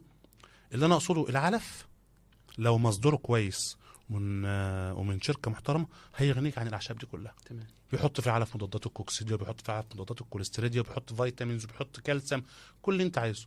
ايه اللي انت ضايفه ده؟ وبيحط رافع مناعه. جايب لي ب5000 جنيه ولا ب7000 جنيه اعشاب عشان تحطهم لي على الطن. انا عايز اقلل التكلفه اقوم ازودها. فلذلك قصه الاعشاب كل حاجه بالمعقول، حطها في الميه ومن خلال منتجات بيطريه. ما تجيبليش شويه شطه وتغلهم لي. كلفت نفسك والافكاسي مش هيبقى زي اللي في البتاع ده. بيجيبوا زيوت مستخلصه، كابسيك، انا اقول كابسيكم اويل، اورجانيوم اويل، حاجات مستخلصه. عشان طبعا ده كله شغل المصانع مش بتاعتك. الفكره كلها انت هتروح محمد عنده مكتب دواء وعاوز اجيب الدواء الفلاني، دايما افكر او ادور على الدواء اللي عامل كومباينيشن زي ما انا بعمل كده، كومباينيشن ما بين الكيميكالز وما بين والهيربلز. اروح الدكتور حسام عنده دواء فيه كيميكالز وهيربلز، ابص عليه. حسام مش عنده، فيه صنف تاني عند حد زميل، خلي ده الايه سينرجيزم ما بين الاثنين، وده الناجح، وده اللي نجح معايا. تمام، ده اللي نجح معايا. كل الدواء اللي انا شغال فيه النهارده ماسك ما بين الاثنين، بعمل بالانس ما بين مثلا حاجه زي البتاين، لازم يكون في الشغل بتاعي بتاين. ده بيفرق معايا جدا. تمام. لازم يكون في خميره، لازم يكون في احماض، لازم يكون في بيهات. البيهات ديت احنا بنقولها عرفا كده بيهات، هي مجموعه فيتامين بي 1 وبي 6 وبي 12 وبي 5، بتهبل الفرخ، بتقومه من تاني، لان الفرخ بقى البي ده يا جماعه كانك مدي حقنه ايه، تراي بي مثلا. فاهمني؟ فانت بتفرق معاك جدا مع الفرخ في الحيويه بتاعته. تمام. انا في الفيتامينز مثلا ما بحبش الالف دال 3 لوحده، بحب المالتي فيتامين، الف ودال وثلاثه وبيهات ومش عارف ايه. طالما هدي فيتامينز يبقى المجموعه كلها. البيهات دي انا مجنون بيهات. لذلك كل الترومرز والرعشه والكلام ده ادي مع الهيستينيوم لازم بيهات، به كافكولين، او انا بحلم بصنف يكون بيهات بس. يعني بيهات مع الف مع دال مع ه مع البيهات، ويكون تركيز البيهات فيه عالي، مع بيوتين مع كذا، المالتي ده. يعني كان في منتج بشري عايز افتكره تبع امون، مالتي فيتامينز معروف، انا كنت باخد منه على طول، والله الواحد نسي اسمه. المهم في البيهات ومجموعه الفيتامينات كلها. تمام، ده لازم مطلوب في الفراخ، ده مطلوب في الفراخ جدا، خصوصا بعد الامراض الفيروسيه، بعد طالع من مرض بكتيري صعب زي الكوليستيريديا. الكوليستيريديا على فكره لو اتثابت بتبقى بشعه في النافق، امر من المرض الفيروسي. تمام، فلازم تعمل ايه، ريجنريشن للابيثيليال تيشو، وريجنريشن للاورجنز اللي جوه. الفكره مش مضاد حيوي، الفراخ يا جماعه مش مضاد حيوي، احقنه او احطه في الميه المرض هيروح. المرض ده دمر اجهزه جوه. محتاج انا اعمل لها اعاده. وده الفكر بتاعي، انا بخش ما ادورش على المرض على فكره، عارف انا بدور على مين؟ على الاورجنز اللي اتصاب. عشان كده بقول لكم انا بروح المصنع اقول له ركز لي على الحاجات اللي هي الليفر سبورت، ركز لي على الكدني. بخش ببص ايه المصاب، ممكن يبقى فيه كوليستيريديا وبشعه، بس ما ابداش بالمضاد الحيوي. عايز ارمم انا ما عنديش ليفر هو المضاد الحيوي بيطلع عن طريق يا محمد، يا ليفر يا كدني. طب الاثنين المصنعين مضروبين اصلا، مضروبين. انزل مضاد حيوي ايه؟ ممكن يبقى الدواء المضاد الحيوي صحيح وتحطه يموت. طب اعمل الاول ايه زي ما بيقولوا، حتى انا في الكورسات بقول للزملاء ايه، لو حد عامل حادثه وفي نزيف وفي كسور وشرايح، الناس بتركب الشرايح الاول دخلوها على العمليات، وقف نزيف. برافو عليك، اوقف نزيف ودي دم. صح ولا لا؟ ده الاهم. ولا دخلوا على العمليات على طول يا محمد، هيكون مات منه، يكون الصفر. اول حاجه وقف الدم، البليدنج. تمام، صح ولا لا؟ في الطوارئ يقول لك حتى ده دكتور طوارئ. تمام، الدكتور الطوارئ بيعمل يوقف النزيف وينقل دم. العيان استقر. ابدا ده بقى. حتى قبل يشوفوا امهاتنا وابهاتنا اللي بيجوا يعملوا عمليات، يطمن اول على القلب والضغط، يطمن اول على بيقول لك سرعه الترسيب بتاع الدم، تطمن على اللزوجه بتاعه الدم، كل حاجه. لما العيان يستقر خالص يبتدوا يدخلوا عمليات. نفس القصه الفرخ فرخه ما تجيش تفتح وتلاقي الكدن متدمره والليفر متدمر وتدي مضاد حيوي. هي ده اللي بيحصل. يقول لك انا اديت مضاد حيوي الفراخ ماتت. نافق شاط. نافق شاط. الليفر عندك والكدن متدمره، فلازم الاول تعمل ايه؟ لو انت عالج المصانع دي، ظبطها ترمم. بالظبط. السؤال التاني يا دكتور جهاد، يا ريت يا دكتور تقول لنا ندخل موضوع البي سي ار والحاجات دي ازاي في الدواجن. طيب هو طبعا دي اجهزه واجهزه غاليه جدا ما انصحش بيها لو حد لسه مبتدئ. انت ممكن تعمل ايه؟ اساتذتنا ودكاترتنا اللي عندهم معامل منتشرين في كل حته. يعني مثلا انا في المنصوره، دكتور هنذكر اسماء مع كامل الاحترام للجميع لو انا نسيت حد، دكتور اشرف سيوح، دكتورنا دكتور كامل ابو العزم، دكتورنا دكتور محمد يوسف. كل الناس دي عندها اجهزه. انت ممكن تعمل النهارده، انت طالب عندهم او اتعلمت على ايدي الناس دي واكيد عارفينك. اعمل ريليشن، اعمل حلقه تواصل بينك وبين الناس ديت، والناس دي هتفيدك وهتساعدك في شغلك. بمعنى ايه؟ وكويس يا محمد السؤال ده جميل قوي. عايزين يا جماعه استغل علم الناس دي في ان يكبرني واعمل ما بينهم. معلش النهارده انا ما ابقى استاذك وتجيلي المعملي وتقول لي حلل لي دي، شوف لي دي فيها ايه. هو هينصحك، اصل انت طالب عنده. ايوه. بقول لك يا دكتور انا معايا زبون، انت بقى تروح للراجل الدكتور، معايا زبون وضع كذا كذا كذا، حضرتك اعمل لي بي اس ار مثلا وليكن على النيوكاسل او على الاتش 9 او على الاي بي. طب الحل ايه يا دكتور؟ احسن ايه؟ انا الكومبانيشن بتاع الدواء ده 1 2 3، او البروتوكول العلاج بتاعي 1 2 3، في حاجه ثانيه اضيفها يقول لك ضيف كذا او حط كذا، ده في دواء جديد طالع كذا، ده في انتي انفلاماتوري طالع مش عارف كذا. الراجل هينصحك. انت هتعمل ايه بقى؟ هنشتغل شغل الدكتور البشري او الدكاتره البشريه. ايوه. الدكتور البشري على فكره يا جماعه شغله اسهل مننا بمراحل. انا النهارده يعني انا كان والدتي من فتره، يمكن انا بعتذر الناس على جروبات كنت اوعدهم بلايف معين، كنت بكشف على والدتي. السلام عليكم. الله يسلمك. الراجل اول ما راح محمد كشف على والدتي، يعمل لي التحاليل 1 2 3. عملنا التحاليل، العلاج 1 2 3. بص في الورق، شكرا. انا عاوز نفس القصه في الدواجن. ما تشغلش بالك، جالك العياده مش لازم تعمل معمل وتوجع في دماغك. جالك العياده وانت راجل متمكن وراجل زي الفل، شرحت شاكك في حاجه، انا هبعتك معمل. احنا بقينا دلوقتي ايه يا دكتور انتوا بتعملوا زي البشر؟ احنا دلوقتي العلم اتقدم وفي بي سي ار عشان ايه؟ النافق عندك ما يشيطش. وده الصح له، وده الصح له وليك. وانس ان هو راح المعمل تمام، انت بتبعته لو انت فاضي، روح عند الدكتور واستفيد منه. نفترض مثلا انت تبعته عند دكتور اشرف سيوح او دكتور كامل ابو العزم. بتكلم عندي عن المنصوره. ايوه. انا بالمناسبه من المحله، اطراف المحله ناحيه المنصوره، بس الاقرب للمنصوره، فهطلع على المنصوره عند اساتذتي. ايوه.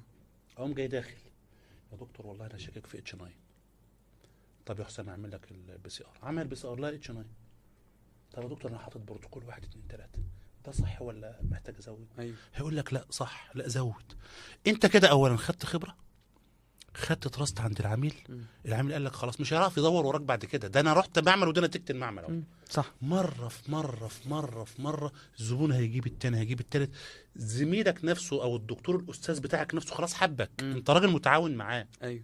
تمام. وراجل بتجيب له سوري برضو شغل زباين، بتجيب له شغل وكله مستفاد. تمام، كله مستفاد. دكتور صاحب المعمل، استاذك في الجامعه، اللي عم مربي الحلقه. انما ما تقعدش انا هروح اشتري جهاز بي سي ار. هتشتري فين دلوقتي وانت لسه بادئ؟ هتشغله. وصلت. وما عندكش الزباين. برافو عليك. والريت اللي يرجع لك. احنا في البيزنس دفعت حاجه هسترد ثمنها بعد قد ايه؟ ما عندكش الريت اللي تسترد به ثمن الجهاز ده بعد كده. فنشغل ده، يبعت. تمام يا دكتورنا. الدكتور محمد، لو هتبدا من الصفر ايه الخطه او الطريقه المتبعه سواء منهج علمي او مذاكره وكيفيه تطبيق؟ السؤال ده قبل كده. تمام ماشي يا دكتور. جاوبنا عليه. دكتور جهاد، هل ممكن اجمع بين مجال الفود سيفتي والدواجن بالنسبه للمجازر يعني؟ وازاي اجمع لو انا المزاجر عجبتني. حمزه ابني بيتكلم. بالنسبه للمجازر عايز تجمع بين الفود سيفتي والدواجن بالنسبه لمجال المجازر، خصوصا لو هي بنت من الصعيد. حلو قوي، سؤال جميل قوي قوي قوي. نصيحه لزمايلنا البنات. تمام. المظلومات في المجال بتاعنا بصراحه. المجال بتاعنا هو اكتر للصبيان بالنسبه للسفر وللشغل وفي المزارع. طبعا ما فيش بنت هتبات في المزارع. فنصيحتي لو تقدري تجمعوا بينهم اجمعي. حلو. عرفت تشتغلي في مجزر وبالنهار طبعا من وقت كذا لكذا زي الفل. عرفت تشتغلي في عياده زي الفل. عرفت تشتغلي في شركه ادويه بيطري زي الفل، بشري، مكتب علمي، اللي تقدري تجمعيه. انا بحافز زي البنات. اشتغلي حوالين بيتك، تمام. انما للولد هيشتت نفسه، للبنت انا موافق عليه، مفيش اي مشكله. هي بالنسبه للدواجن هتتبع الاجابه الاولانيه ما شاء الله. بالظبط. الفود سيفتي ممكن بقى تقرا للدكتوره مي تاج الدين، هي ما شاء الدكتوره الله. مي تاج الدين ده بعت لها تحيه، بنت ناجحه جدا جدا، من الناس اللي عملت ما شاء الله زي ما بيقولوا كده ايه، ثوره في عالم سلامه الغذاء، واصبحت مثل اعلى لزملاء كتير، ببعت لها التحيه. وبرضو يعني حته كده عاوز اهمس في بعض في اذن بعض الخبثاء. م. في 2 خبثاء كده معروفين، كانوا يقول لك ايه، لازم اللي يدرب يكون استاذ جامعه. راجل عاوز يحتكر خبره ناس كتير جدا، ما بتكلمش عن نفسي، بتكلم عن ناس زملاء كتير. دكتور محي اسماعيل مش استاذ جامعه، دكتور حسن هلال مش استاذ جامعه، دكتوره خلوا حسام خفاجي ده اخر واحد، دكتوره مي تاج الدين مش استاذ جامعه. ودول ناس اساتذه فيلد واساتذه في مجالهم العمل التطبيقي.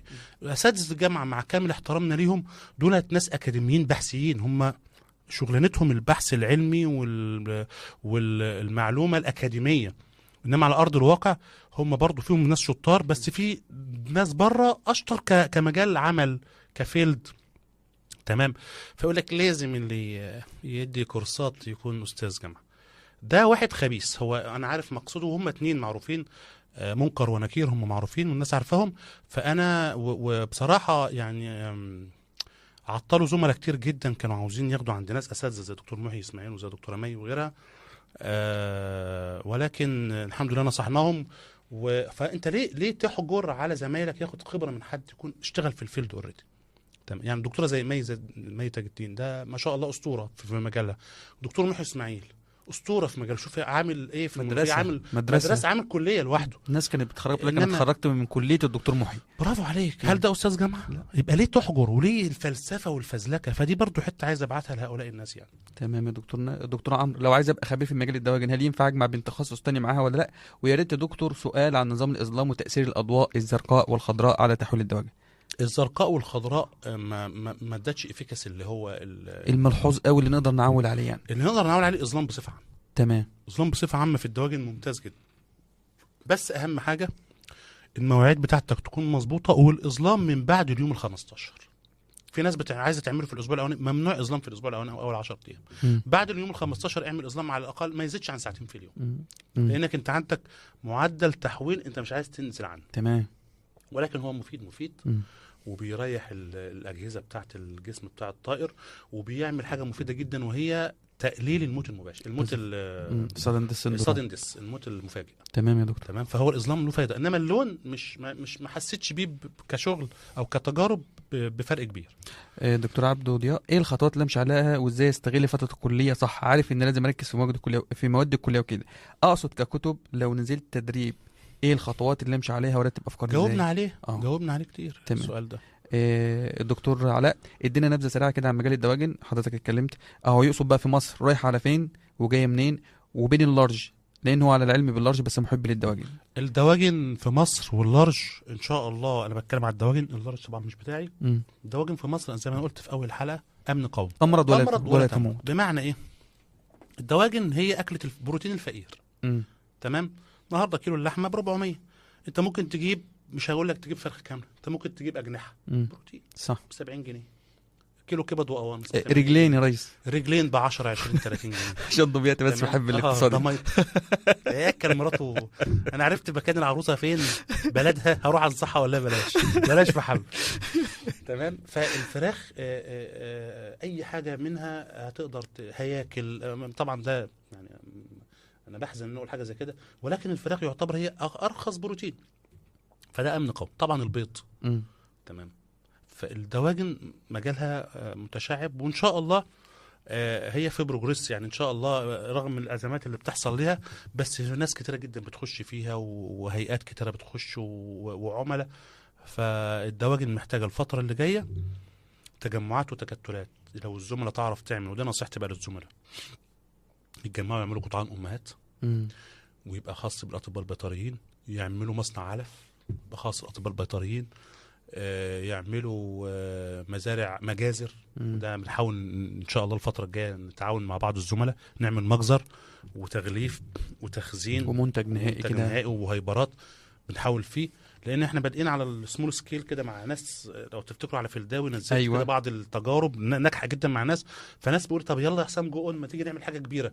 ما شاء الله. فافكر ما بحبش اعمل حاجه لوحدي، اجمع 7 8 نعمل مجزر صغير، اجمع 7 8 نعمل مصنع علف صغير.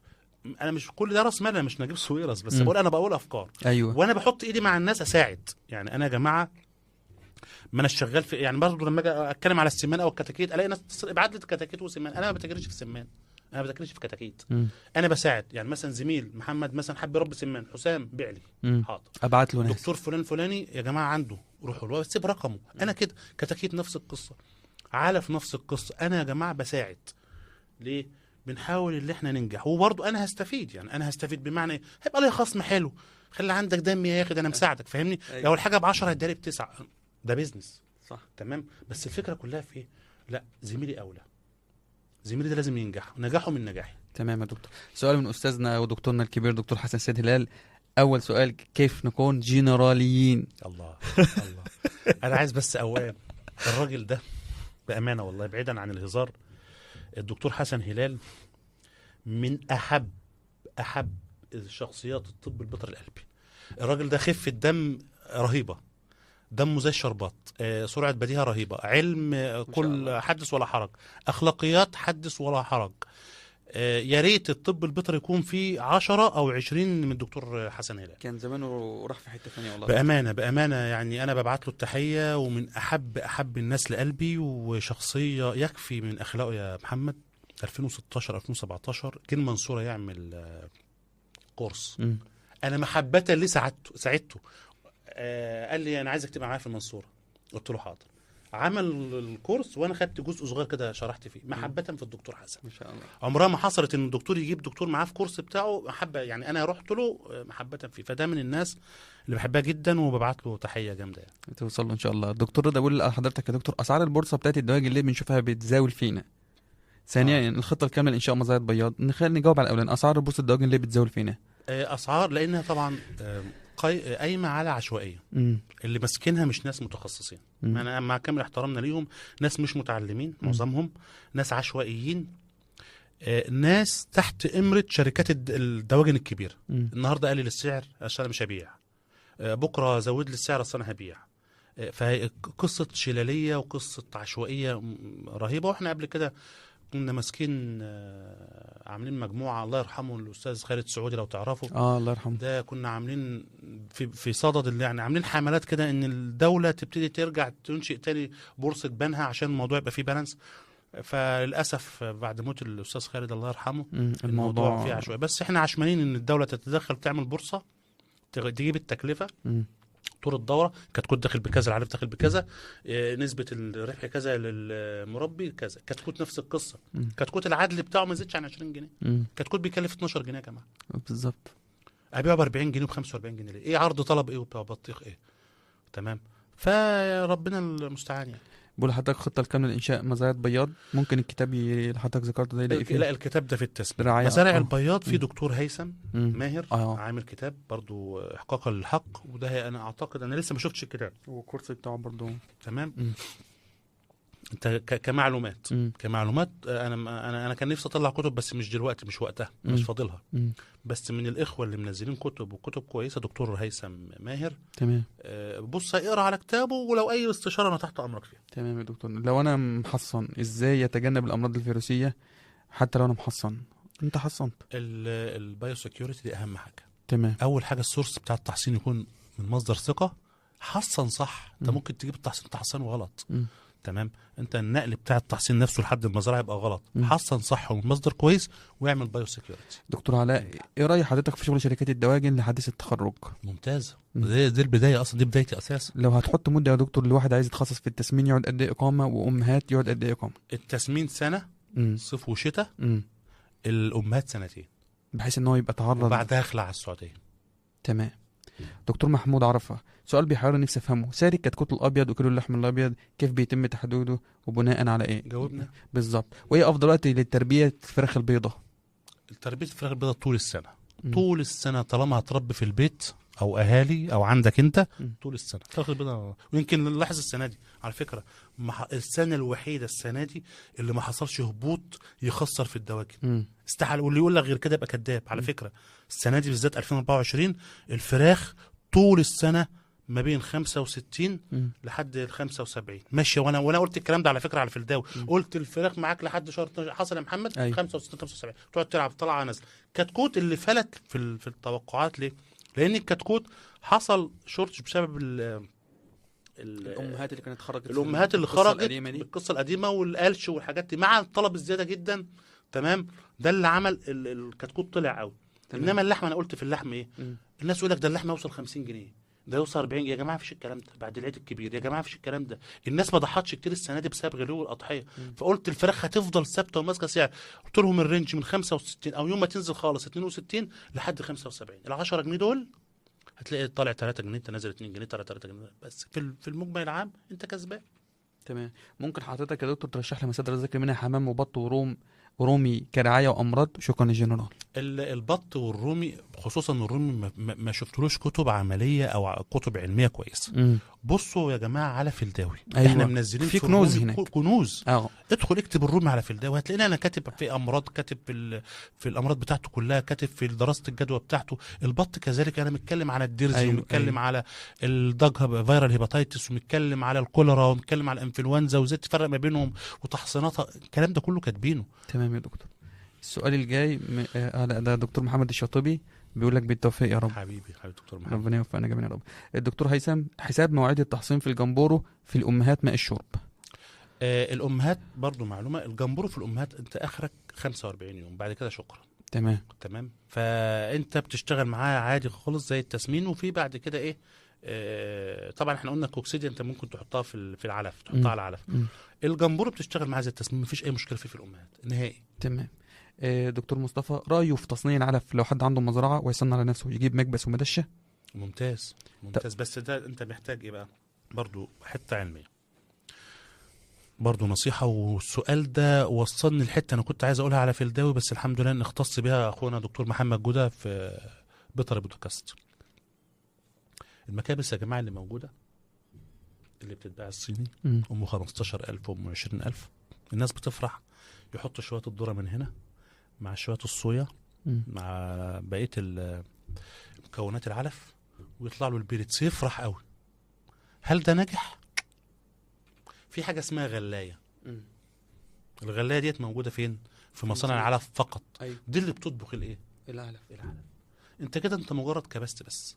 دي بتفيدك في بس بتفيدك بس في شوية بط، فاهمني؟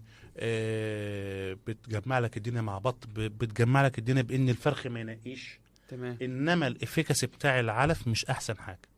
الافضل طبعا اللي هو بيتجاب عن طريق الايه؟ الكبس. انا ارى لو حد بيربي في 5000 في 10,000 ممكن ياخد التركيبه ويروح يكبس الطن عنده. الطن مثلا بيتكبس ب 100، الكبس ب 200، الكبس ب 300 في المصنع بالغلايه. تمام. لان ده بيحصل الطبخ وبيحصل تحرير الانزيمات، وبتحط حاجه اسمها فايتيز، وبتحط انزيمات هضمه تعزز من الايه؟ من الهضم عند الفرخ. تمام. انما انك تحط شويه ذره كل ده كله على الناشف، فالفرخ ما استفادش. وصلت؟ ايوه. دكتور احمد المنسي، تاثير النيوكاسل على الانتاج في الامهات والبياض، وهل بيأثر فعلا على الامهات بصوره اكتر من البياض؟ اللي هو النيوكاسل او دايما في الفراخ البياضه سواء امهات او سواء بيض مائده بيأثر، وبيرجع الانتاج لو اتعمل بروتوكول علاج محترم في غضون اسبوع ل 10 ايام. ان شاء الله عليك يا دكتور. هو تكمله السؤال، هل بيرجع الانتاج كامل ولا مش بيرجع؟ بيرجع طبعا. تمام.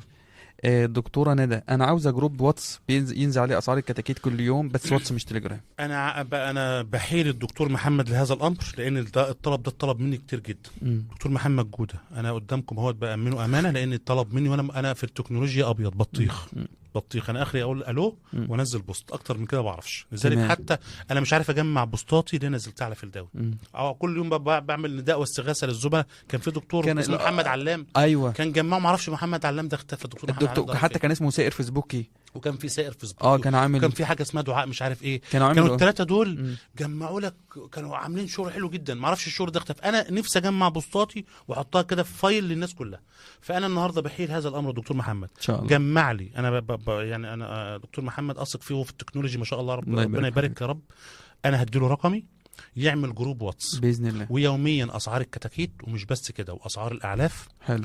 واسعار التسمين، اللحم اللي عايز يبيع ابيض ويبيع ساس، خلاص، كل ده ونضيف الناس محمد يجمع، يعمل بوست على فلداوي، وفلداوي رابط، وهضيف والدنيا انا الناس كلها. ان شاء الله. يضيف 1000 يضيف، ولو التليجرام يبقى افضل. انا سامع ان التليجرام بيدي لك اعداد ضخمه جدا، وحتى الشغل، بس عادي ممكن نعمل الاثنين، المشكله ما فيش. دي بقى بتاعت محمد باذن الله. انا محمد بالنسبه لي اخويا الصغير، ده شرف وامانه ليا واتمن عن هذا انا الامر. شرف ليا والله. هيجمع الناس كلها وننزل لكم البورصه باذن الله. دكتوره اسماء فرحات، انا عايزه حاجه عن فارما الدواجن المضادات الحيويه. بصي، فارما الدواجن هي نفس القصه بتاعت الفارما اللي انت درستيها في كليه الطب البيطري.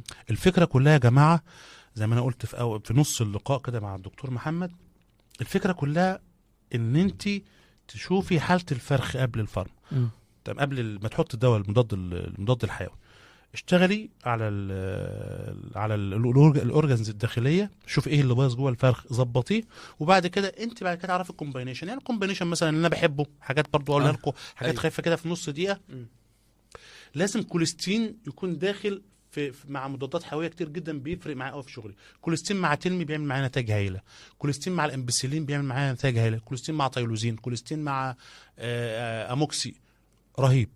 برضو اللي بحبه جدا احيانا في الاتش 9 بيعمل معانا نتائج رهيبه، السبرو مع مثلا مع التلمي.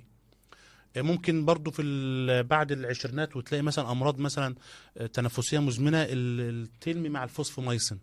تمام. في التركات دي اللي انت محتاجه تعرفيه. تمام. الكومباينيشن دي برضو ممكن ابقى اعمل برضو ان شاء الله بوست عن احسن الكومباينيشن ما بين الادويه وبعضها. تمام يا دكتور. دكتور مينا، لو سمحت يا دكتور، ممكن خلط البط بعد ما يتأسس بعلف بادي لمدة شهر؟ حلو، السؤال ده كويس. بص، عشان تريح دماغك، بعد ما مش بعد شهر بقى، بعد 45 يوم بالظبط، ساعة ما البط يقفل ريش، اعمل الحتة دي. لو انت ما عندكش خبرة خالص، هات التلت عيش. عيش بيتباع الطن النهارده ب 10 11000. تلت عيش، التلت علف فراخ 21%، التلت علف بط ب 10 جنيه 14%. تلات تلات دول وريح دماغك، واخلط وريح دماغك. تمام يا دكتور.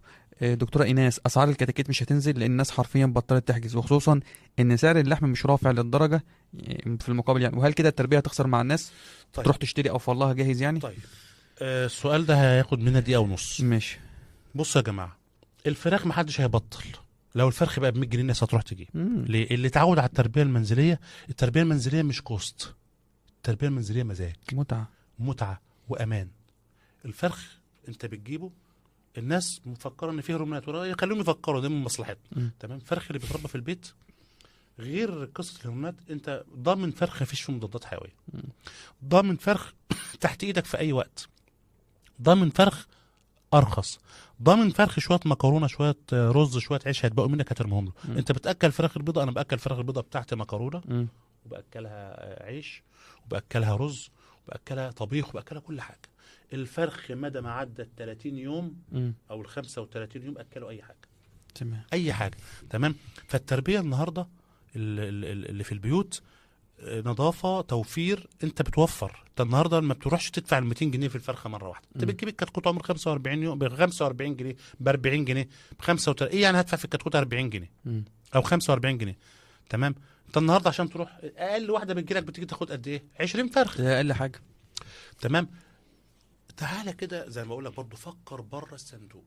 هروح اجيب ال 20 فرخ دول، لو انا جبتهم كاملين كبار هيبقوا بكام يا محمد؟ اضرب في 200، 4000 جنيه على طول. هو بالبلدي ادفع 4000 جنيه مره واحده واجيب لي 20 فرخ، ولا خليني الفرخ متوسط ب 40 في 20 ب 800 جنيه، ولا ادفع 800؟ 800 طبعا. وهديلهم شويه علف. دي نقطه.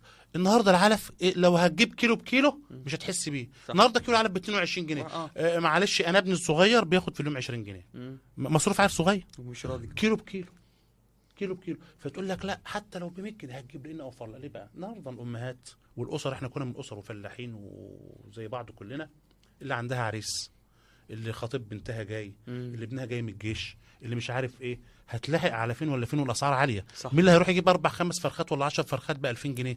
تقول لك لا اجيب الكتاكيت. فما حدش يقلق، ما حدش يقلق. بس فالكتاكيت زي ما انا قلت قدامها شويه على ما تنزل، لان في ازمه في الامهات وفي ازمه في الانتاج، ربنا يسهل والموضوع ينزل يعني. دكتور محمود منصور، انا استفدت جدا من اخر كورس اونلاين حضرتك عملته. سؤالي، امتى بعد التخرج اخد قرار فتح العياده، وايه افضل مكان اعمله فيها؟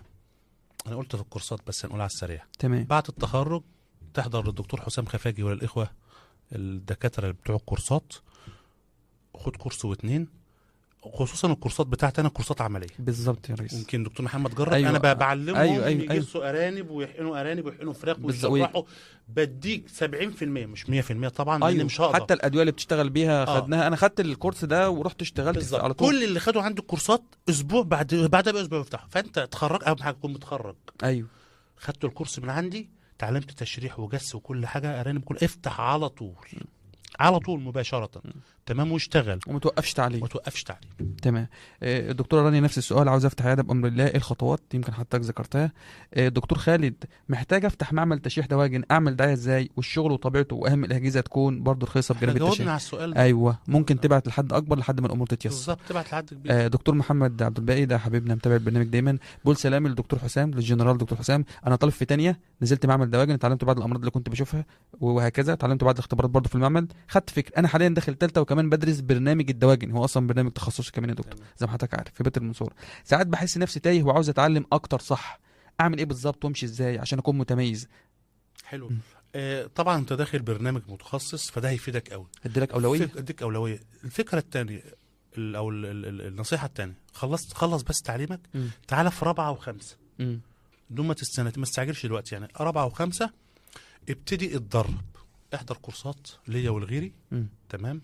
وانا برحب بكل الزملاء، بعمل في النقابات كلها. تعالى يا دكتور، انا في 4 و5 اديك كورس و2، وعند الزملاء، عند الدكتور حسن، عند الدكتور اي زميل، تعلم وخد مننا كلنا. احنا بقى بنعمل ايه؟ احنا بنديك الخلاصه. ليه؟ محمد عارف امراض الدواجن كلها شبه بعض. الاعراض الفرخ كاشش وما بياكلش طب انا هعرف ازاي؟ بالتشريح، بالPCR. انت بعد كده بنعمل لك ايه؟ سكيما. لما تلاقي كذا يبقى المرض هتحصل في 3 4 امراض. لما تلاقي كذا يبقى هتحصل الفيسس كذا، المخاط كذا، التشريح كذا، الليفر بكذا، هتلاقي بنجمع لك الامراض كلها في سكيما، والكومبينيشن بتاع الدواء وايه اللي قبل ايه، ده كله في الكورسات.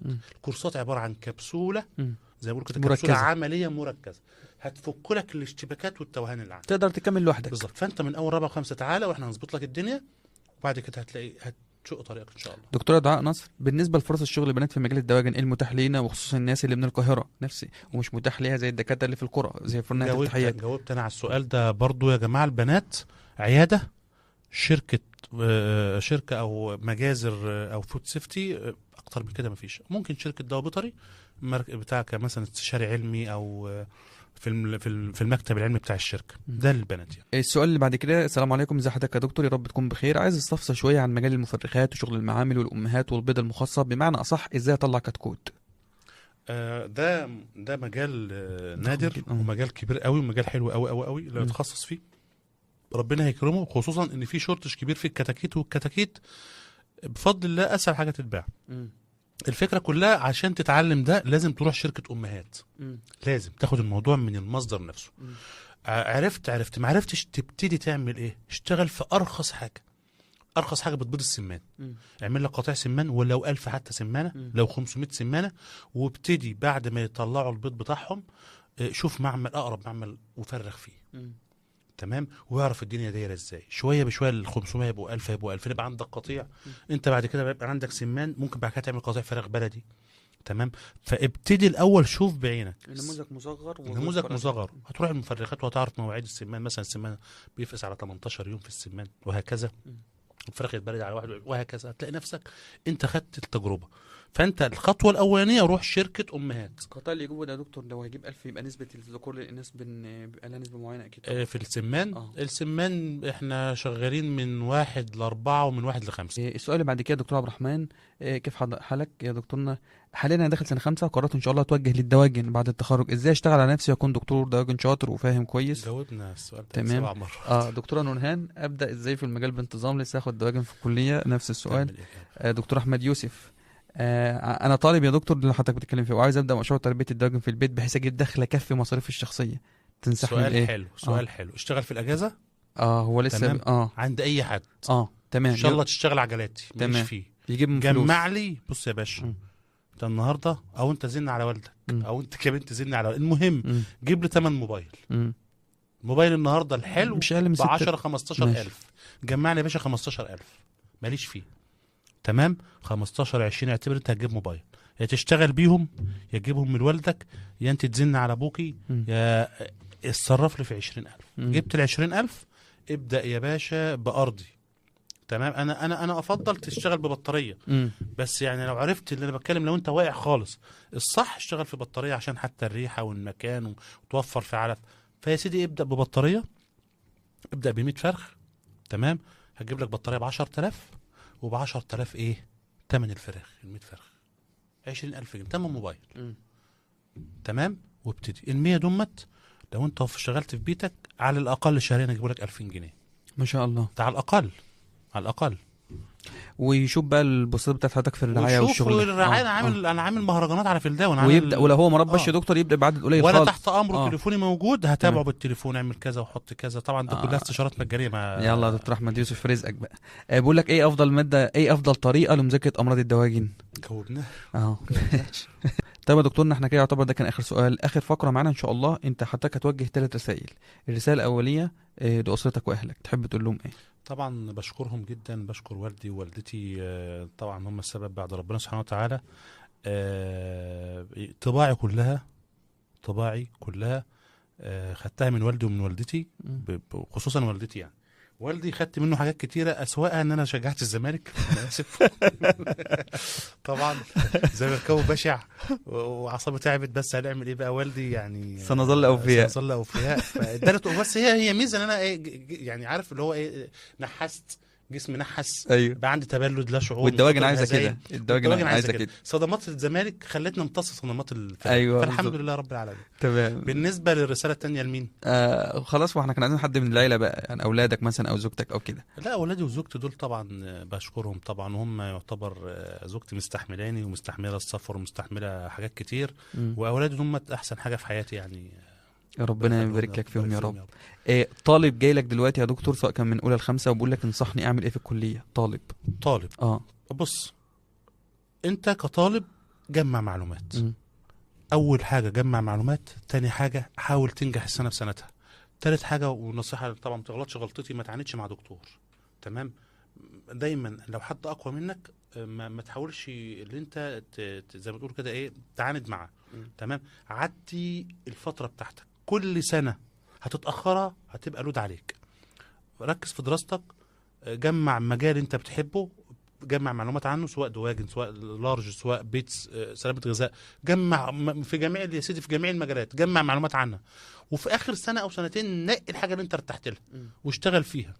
تمام. بعد ما تشتغل فيها ابتدي بقى اعمل بيزنسك وسيستم حياتك كلها على انك تبقى رائد في المجال بتاعها. تمام يا دكتور. الطالب ده اتخرج خلاص دلوقتي وتايه وعايز يتجه لمجال الدواجن، هنجمع له نقط كده عريضه بعد يعني نجمل ما فصلناه.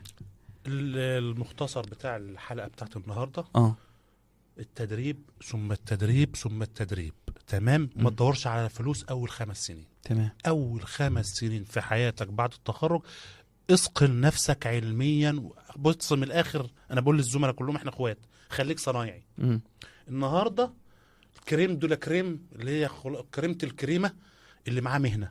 المهنه مش شرط تبقى سباك، مع كامل احترامنا ليهم، سباك او كذا او ميكانيكي او كذا. دولت على فكره دول يعتبر انجح ناس في المجتمع. انت معاك مهنه ما حدش يعرفها. نفس القصه، لازم يكون معاك مهنه، لازم تكون دكتور دواجن شاطر، دكتور لارج شاطر، دكتور بيتس شاطر. فاول 5 سنين ما تدورش على فلوس، الفلوس هتيجي بعد كده.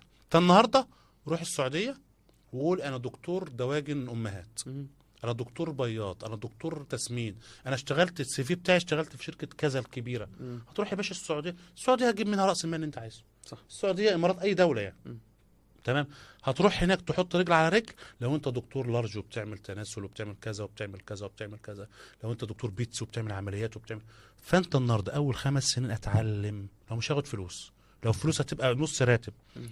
خد خبره واطلع سافر بره جيب راس المال. الا اذا كنت مقتدر مم. ووالدك يقدر يمولك بفلوس تعمل مشروعك هنا، تعمل عيادتك، تعمل مزرعتك، تعمل معملك، جو.